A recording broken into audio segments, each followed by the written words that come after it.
Il n'y a pas de personnage plus détesté dans le monde du football que l'arbitre. Et quelle que soit la décision qu'il prend, aux yeux d'une équipe, il est détesté. On aime l'haïr. L'arbitre et ses assistants sont pourtant essentiels. Mais qui sont-ils? Voici le sujet de ma chronique ce matin. Comme un peu pour tout ce qu'elle fait, la NFL a élaboré ici aussi un processus très efficace permettant de ne retenir que les meilleurs officiels au pays.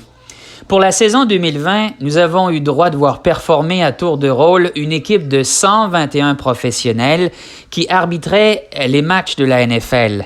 Mark Stenkirchner en est le vétéran avec plus de 27 ans à titre d'arbitre dans la Ligue. 7 officiels sont présents à la fois sur le terrain à chaque match.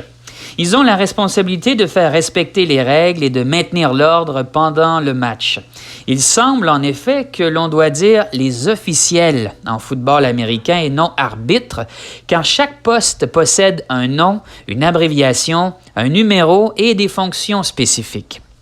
Le vrai arbitre, en fait, c'est le referee, avec la lettre R sur son chandail.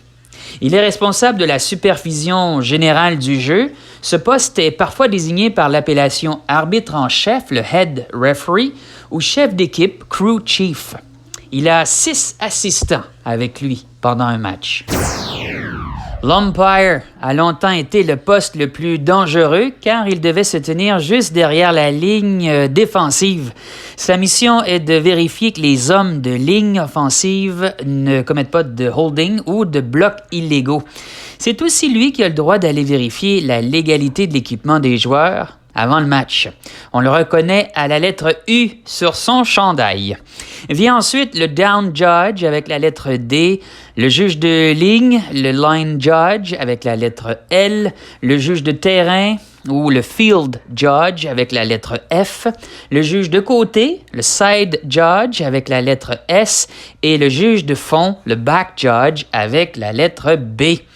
Ils sont donc partout sur le terrain pour capter les moindres gestes et dans tous les angles ou presque. Pour qu'ils soient aisément reconnaissables, ils sont zébrés. Et ces rayures ont été introduites dans les années 1920. Avant cela, c'était des chemises blanches unies qui étaient portées. Et il semble que l'idée est à mettre au crédit de Lord Olds, qui était un arbitre de football universitaire à l'époque. Il avait été surpris qu'un quarterback lui ait par erreur remis le ballon. Alors, plusieurs décennies, tous les officiels de la NFL portaient aussi des couvre-chefs blancs. En 1979, l'arbitre est passé à la casquette noire avec des petites rayures blanches, tandis que les autres officiels ont continué à porter la casquette blanche. C'est finalement en 1988 que la NFL a décidé de renverser le tout, et ce n'est que l'arbitre en chef qui porte la fameuse casquette blanche avec le logo de la NFL sur le devant.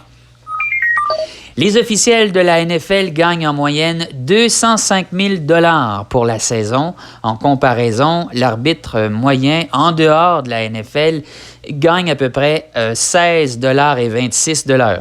Intéressant de savoir aussi que tous les arbitres et officiels de la NFL sont des employés à temps partiel, en fait en partie, puisqu'ils sont contraints à une période réduite, évidemment, à la fin de chaque saison, et ce jusqu'à la mi-mai.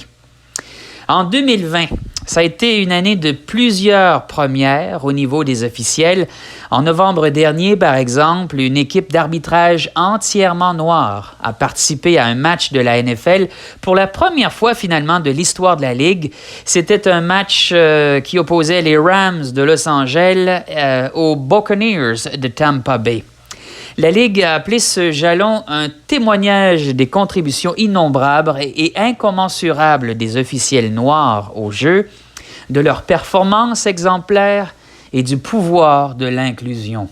C'était en fait un effet du mouvement Black Lives Matter qui a aussi ébranlé la NFL cette année.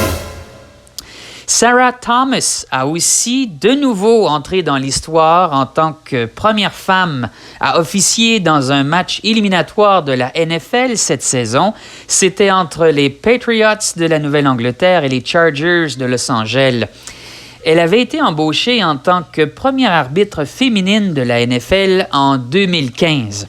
Et quelle belle nouvelle avons-nous eue cette semaine alors que Thomas a été sélectionnée pour l'équipe d'arbitrage du Super Bowl 55. Elle deviendra la première femme à officier sur un Super Bowl. Alors voilà, c'était la dernière chronique de cette riche histoire de la NFL avant le grand rendez-vous du 7 février pour le Party Super Bowl, ici même sur Twitch. C'est Daniel qui vous souhaite un bon dimanche et de retour à toi, Jazzy Y, en studio.